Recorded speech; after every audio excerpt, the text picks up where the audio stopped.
Among the wreckage of Boston's North End, we can find an art gallery filled with gruesome paintings and other horrifying discoveries.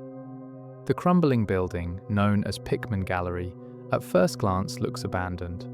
But the second you push open that door and step inside, you quickly realize that something is terribly wrong with the place. The walls are covered with paintings, twisted, nightmarish works that feel far too real.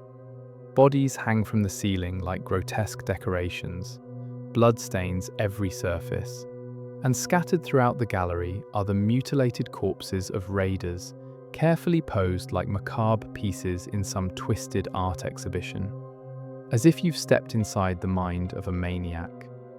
At the center of it all is Pickman, an artist, a serial killer, and perhaps one of the most morally complicated characters in Fallout. You see, Pickman doesn't hunt innocent people. He hunts raiders, the murderers, the torturers, the monsters of the Commonwealth. When you finally find him, you're left with an uncomfortable question. Is Pickman evil? Or is he simply a monster hunting other monsters? The game never gives you a clear answer, but Bethesda wasn't trying to create a completely original character, because Pickman came from somewhere else, somewhere much older, somewhere far more disturbing. To understand the inspiration behind Fallout's Pickman, we have to travel back almost a century, back to the mind of H.P. Lovecraft, back to a story called Pickman's Model.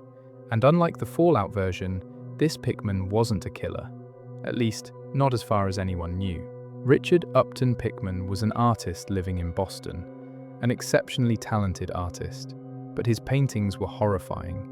They depicted things that seemed fundamentally wrong: grotesque creatures feasting on human bodies, dog-like monsters lurking in forgotten tunnels, humanoid things with twisted faces and unnatural proportions, the sort of images that made people physically uncomfortable. His fellow artists began distancing themselves from him. Critics condemned his work. Eventually, he became an outcast. One of the few people who still associated with him was a man named Thurber.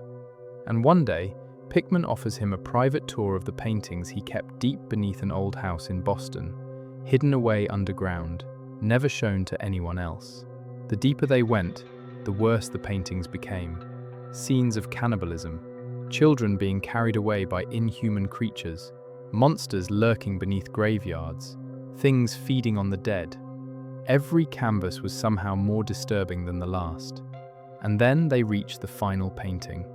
A monstrous figure crouched over a human victim, a thing with canine features, part animal, part human. Something that looks less like a fantasy creature and more like a species nature never intended to create. And while Thurber studies the painting, he hears a noise elsewhere in the cellar. Pickman immediately grabs a revolver and rushes away. A few gunshots echo through the darkness. Then silence. When Pickman returns, he casually explains that it was only rats. Just rats. The two leave shortly afterward. After the eerie and confusing experience, Thurber returns home. Then, while absent-mindedly emptying his pockets, he discovers something he doesn't remember taking: a small piece of rolled-up photograph. At first, he assumes it's a photographic reference. Artists often use photographs when creating detailed works. That would explain the unsettling accuracy of Pickman's paintings, he thought. That would explain everything. So he unfolds it. And in that moment, the entire story changes. Because it wasn't a reference image at all. It was a photograph of the creature itself. The exact creature from that last painting.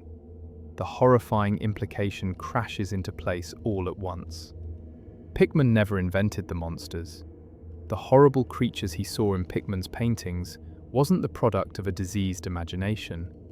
It was a visual record of things that Pickman encountered, things that exist somewhere beneath Boston. And suddenly, those gunshots in the cellar become far more sinister. Maybe Pickman wasn't shooting rats. Maybe he was shooting at something else. Or perhaps he simply wanted Thurber gone before he saw what was waiting in the darkness below.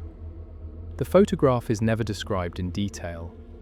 Lovecraft understood something fundamental about fear.